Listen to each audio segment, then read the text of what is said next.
জয় যীশু। আজি এই নিষ্ঠুৰ সময় বেলিকা পৃথিৱীত যি সংঘাত চলি আছে, যি দুৰ্যোগৰ সময় আহিছে, সেই সময়ত আমি ঘৰৰ মাজত আবদ্ধ, তথাপি ঈশ্বৰ আমাৰ লগত আছে। ঈশ্বৰ আমাৰ লগত থাকিব আৰু তেওঁক ভজনা কৰাটো আমাৰ কৰ্তব্য আৰু ইয়াক আমি কৰি যাব লাগিব। সেই উদ্দেশ্যৰে আজি ঈশ্বৰৰ বাক্য এই চেনেলৰ জৰিয়তে আপোনালোকৰ ওচৰত অৱগত কৰিবলৈ ওলাইছোঁ। আশা কৰোঁ ঈশ্বৰে ইয়াক আশীৰ্বাদ কৰিব আৰু আমাৰ সকলোকে আত্মিক জীৱনত আগুৱাই যাবলৈ এই বাক্যৰ জৰিয়তে সহায় কৰিব। আহক তাৰ বাবে ঈশ্বৰক প্ৰাৰ্থনা কৰোঁ। হে পিতৃ ঈশ্বৰ, ধন্যবাদ দিছোঁ এই সুন্দৰ সময় তুমি আমাক দিলা তোমাৰ বাক্য সোঁৱৰিবলৈ। হে পিতৃ, ইয়াত যি ক'ব ওলাইছোঁ সেয়া তোমাৰ পৰা অহা বাক্য হওক। এই বিপদৰ বেলিকা ই আমাৰ কাৰণে সকাহ হওক। পিতৃ, ইয়াক লৈ যাতে আমি আমাৰ জীৱনকালত আগুৱাই যাব পাৰোঁ, আত্মিক জীৱনত জ্ঞান বুদ্ধিৰে পৰিপূৰ্ণ হ'ব পাৰোঁ। তাৰ বাবে তুমি এই বাক্য প্ৰয়োগ কৰা, ইয়াত শক্তি দিয়া। মোৰ নিজৰ একো ক্ষমতা নাই পিতৃ, সেই সকলো তোমাৰ হাতত অৰ্পণ কৰিছোঁ আৰু এই প্ৰাৰ্থনা প্ৰভু যীশুখ্ৰীষ্টৰ নামেৰে খুজিলোঁ, আমেন। ঈশ্বৰৰ বাক্য এষাৰি শুনো আহক আগতে। তেতিয়া যীশুৱে ক'লে, হে পিতৃ, এওঁবিলাকক ক্ষমা কৰা, কিয়নো এওঁবিলাকে কি কৰিছে তাক নাজানে। এওঁবিলাকক ক্ষমা কৰা, কিয়নো এওঁবিলাকে কি কৰিছে তাক নাজানে। এই বাক্যশাৰী আমি লোকে লিখা 23 অধ্যায় 34 পদৰ পৰা পঢ়িছোঁ। আৰু লগতে আৰু এশাৰী বাক্য পঢ়োঁ আমি যোহনে লিখা 19 অধ্যায় 30 পদ। তাতে যীশুৱে সেই চিৰকা পাই ক'লে, সিদ্ধ হ'ল, আৰু তেওঁ মূৰ দুৱাই আত্মা অৰ্পণ কৰিলে। সিদ্ধ হ'ল আৰু তেওঁ মূৰ দুৱাই আত্মা অৰ্পণ কৰিলে। ঈশ্বৰে পবিত্ৰ বাক্যই আমাক আশীৰ্বাদ দান কৰক, আমেন। আজি সমস্ত পৃথিৱীত সন্ত্ৰাস, সমস্ত পৃথিৱী আজি বন্ধ দুৱাৰৰ মাজত। যিসকল ৰাষ্ট্ৰ শক্তিবান বুলি নিজকে পৰিচয় দিছিলে, যিবিলাক দেশ প্ৰদেশ নিমিষতে শ শ কিলোমিটাৰ দূৰৰ এখন নগৰ এটিমাথো মিছাইলৰে নষ্ট কৰিব পাৰোঁ বুলি যি উচ্চ স্বৰত গৰ্ব কৰিছিল, আজি সেই দেশসমূহ এটি চকুৰে মনিব নোৱাৰা ক্ষুদ্ৰ ভাইৰাছক লৈ আতংকত।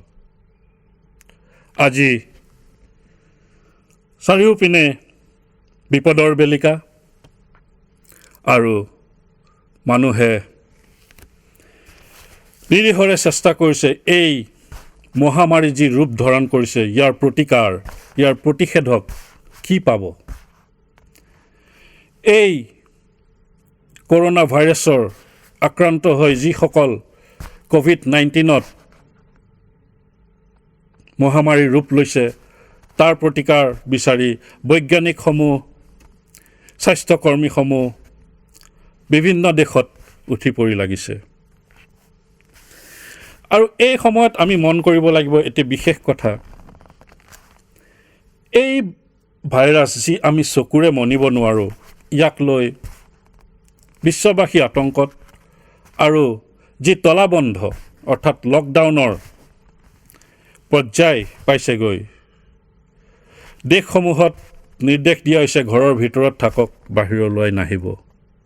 অন্ততঃ আমি সাৱধান হ'ব লাগিব যেতিয়ালৈকে আমি ইয়াৰ প্ৰতিকাৰ নাপাওঁ। ইয়াৰ সত্ত্বেও এই নিৰ্দেশ অনুযায়ী বহু মানুহ নিজৰ ঘৰৰ ভিতৰত সোমাই আছে, কিন্তু কিছু সংখ্যক লোকে আজি ৰাস্তাত ঘূৰি ফুৰিছে, এই নিয়ম অমান্য কৰিছে। কিয় তেওঁলোকে বিশ্বাস কৰিছে মোৰ কৰোণা নহয়, মই কৰোণাত আক্ৰান্ত নহওঁ। কাৰণ তেওঁ কৰোণাক দেখা নাই। আজি যদি এটা আমি বাঘ ৰাস্তাত এৰি দিওঁ, সেই বাঘৰ সন্মুখলৈ এজনো কিন্তু ওলাই নাহিব। কিয়? তেওঁলোকে বাঘটো দেখিছে, বাঘটোৰ ভয় খাইছে আৰু তাক বিশ্বাস কৰিছে বাঘটোৱে মোক ক্ষতি কৰিব পাৰে। কিন্তু কৰোণাক যিহেতু দেখা নাই, সেইকাৰণে সেই ভয় ভাবো বহুতৰ মাজত অহা নাই। কাৰণ আমি মানৱ জাতিৰ এটা আমাৰ স্বভাৱ, আমি যি বিশ্বাস কৰিব বিচাৰোঁ তাকেহে আমি বিশ্বাস কৰোঁ। আজি কৰোণাক লৈ আক্ৰান্ত, আমি কৰোণাৰ, কিন্তু আমি যদি ভালকৈ বিবেচনা কৰোঁ, আজি কৰোণাত মই মৃত্যুবৰণ কৰোঁ বা নকৰোঁ, কিন্তু মোৰ মৃত্যু অনিবাৰ্য। হয়তো মোৰ ষ্ট্ৰ'ক হ'ব পাৰে, হয়তো মোৰ কেঞ্চাৰ হ'ব পাৰে, হয়তো মোৰ কিডনি ফেইলাৰ হ'ব পাৰে, হয়তো মোৰ ৰাস্তাত দুৰ্ঘটনা হ'ব পাৰে। মৃত্যু অনিবাৰ্য।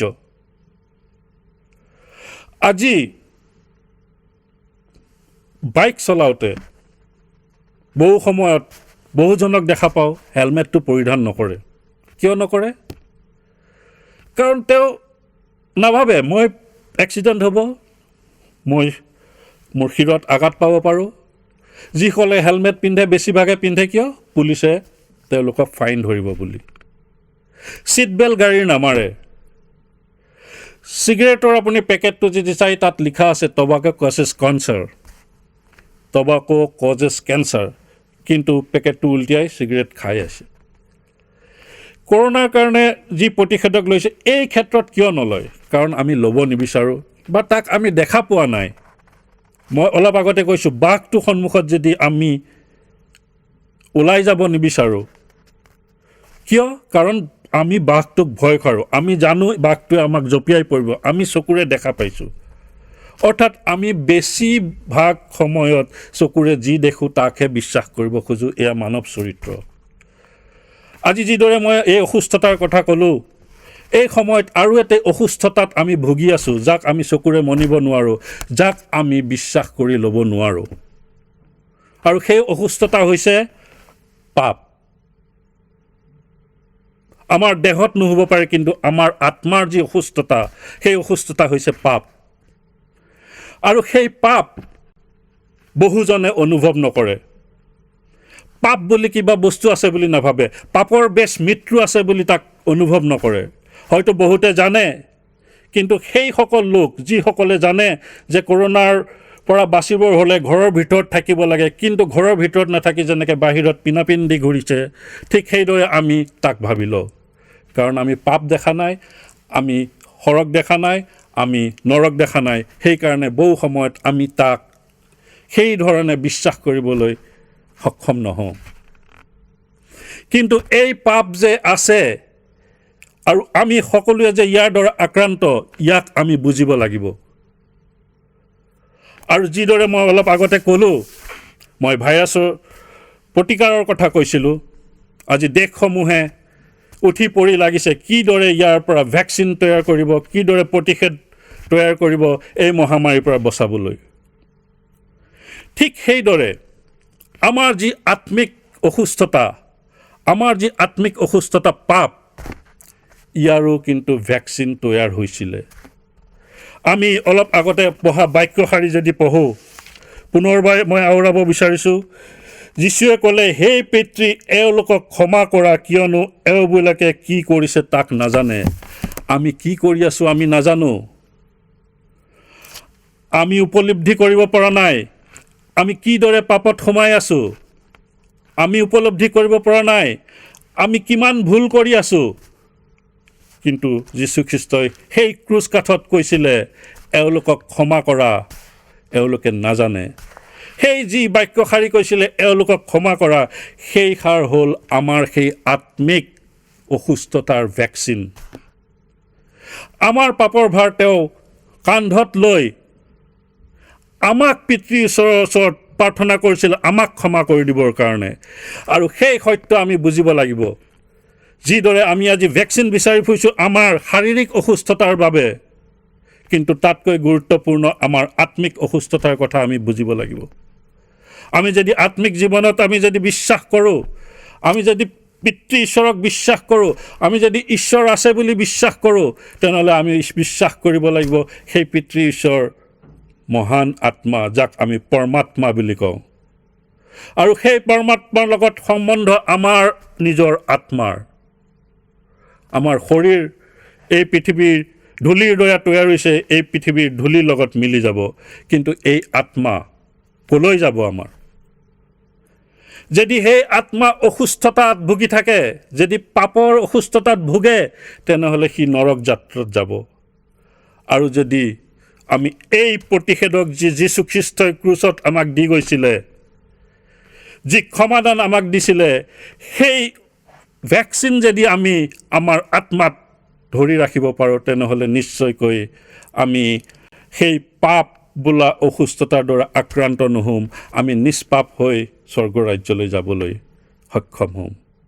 আমি ভাবিব লাগিব যীশুখ্ৰীষ্ট আমাক এই ভেকচিন আকাৰত আমাৰ আত্মাৰ কাৰণে ইয়াক দিবলৈ এই জগতত আহিছিল, আমাক ক্ষমা কৰি গ'ল আৰু আমাৰ পাপৰ ভাৰ লৈ গ'ল।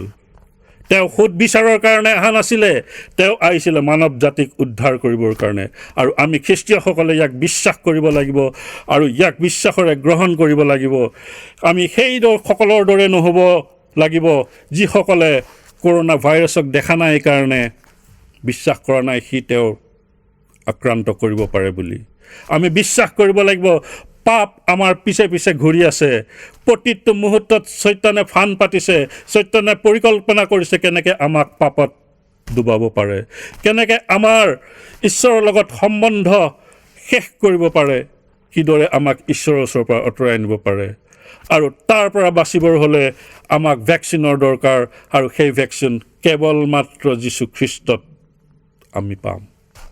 সেই বন্ধুসকল, আজি এই কৰোণাৰ সুযোগ লৈ মই পুনৰ আপোনাক সোঁৱৰাই দিব বিচাৰিলোঁ, যীশুখ্ৰীষ্টই আমাৰ পাপৰ বাবে নিজকে উৎসৰ্গা কৰিলে আৰু আমাক ক্ষমা কৰি গৈছে। এতিয়া আমাৰ দায়িত্ব ইয়াক আমি বিশ্বাস কৰি, আমি গ্ৰহণ কৰি তেওঁৰ শিক্ষা অনুসৰি আমাৰ জীৱন যাপন কৰি ল'ব লাগিব। আজি যি বাক্য পঢ়িলোঁ সি আমাৰ কাৰণে আত্মিক বিষয়ত আশীৰ্বাদ স্বৰূপ হওক। আহক খন্তেক প্ৰাৰ্থনা কৰিব বিচাৰিম পুনৰবাৰ। সেই স্বৰ্গত থকা পিতৃ ঈশ্বৰ, ধন্যবাদ দিছোঁ এই সুন্দৰ সময়ত তোমাৰ বাক্য আমি সোঁৱৰিব পাৰিলোঁ পিতৃ ঈশ্বৰ। কিন্তু পিতৃ, এই সময় নিষ্ঠুৰ সময় ৰূপত পৰিণত হৈছে পিতৃ। বিভিন্ন দেশত, বিভিন্ন ৰাজ্যত এই কৰোণা ভাইৰাছৰ দ্বাৰা আক্ৰান্ত হৈছে বহুজন পিতৃ ঈশ্বৰ। তুমি আশীৰ্বাদ কৰা, তুমি এই যিসকল ৰোগী আছে তেওঁলোকৰ সংগত থকা, তোমাৰ শুশ্ৰূষাকাৰী হাতৰে তেওঁলোকক স্পৰ্শ কৰা পিতৃ ঈশ্বৰ। আৰু পিতৃ, এই ৰোগৰ পৰা নিৰাময় পাবলৈ তুমি প্ৰতিষেধক বনাবলৈ বৈজ্ঞানিকসকলক, স্বাস্থ্যকৰ্মীসকলক সহায় কৰা পিতৃ ঈশ্বৰ। যিদৰে আমাৰ আত্মাৰ কাৰণে তুমি সুস্থতা প্ৰদান কৰিছিলা, সেইদৰে এই মহামাৰীৰ পৰাও যাতে এই মানৱ জাতি উদ্ধাৰ পাব পাৰে, তাৰ বাবে তুমি সহায় হোৱা পিতৃ ঈশ্বৰ। এই সময়ত যিসকল স্বাস্থ্যকৰ্মী, ডক্তৰ, নাৰ্ছ আদিয়ে এই অসুস্থতাত ভোগা লোকসকলক যি শুশ্ৰূষা কৰি আছে, তাত তোমালোকে শক্তি দিয়া, বুদ্ধি দিয়া, জ্ঞান দিয়া, তেওঁলোকক আশীৰ্বাদ কৰা পিতৃ ঈশ্বৰ। যিসকলে এই সময়ত নিজ নিজ দায়িত্ব পালন কৰিছে বিভিন্ন দেশত, এই লকডাউন বা তলাবন্ধ কাৰ্যসূচী সফল ৰূপণ দিবলৈ, তাত তুমি আশীৰ্বাদ কৰা পিতৃ ঈশ্বৰ। আমাৰ বৰমৰীয়াসকল যিসকলে দেশৰ সিদ্ধান্ত লয়, তেওঁলোকে যাতে এই সময়ত উচিত সিদ্ধান্ত ল'ব পাৰে, তাৰ বাবে তেওঁলোকে লগত তুমি থাকা, তেওঁলোকক জ্ঞান বুদ্ধিৰে পৰিপূৰ্ণ কৰা পিতৃ ঈশ্বৰ। আৰু সেই সময়ত প্ৰাৰ্থনা কৰিছোঁ পিতৃ ঈশ্বৰ, আমাৰ বন্ধু বাৰ্বক, মিত্ৰৰ কুটুম, আমাৰ খ্ৰীষ্টপ্ৰেমী যি আমাৰ গীৰ্জাৰ মণ্ডলীৰ সদস্যসকল, সকলোৰে লগত থাকা। সেই পিতৃ, তেওঁলোকে যাতে এই সময়ত, যিহেতু আমি গীৰ্জাঘৰত উপস্থিত হ'ব পৰা নাই, তথাপি বিশ্বাসত আগবাঢ়ি থাকিব পাৰোঁ, তাৰ বাবে তুমি সহায় হোৱা। তুমি সকলোৰে সংগে সংগে থাকি সকলোকে সুৰক্ষিত কৰি ৰাখা। এই সকলো যাচনা আমাৰ উদ্ধাৰকৰ্তা প্ৰভু যীশুখ্ৰীষ্টৰ নামেৰে খুজিছোঁ, আমেন।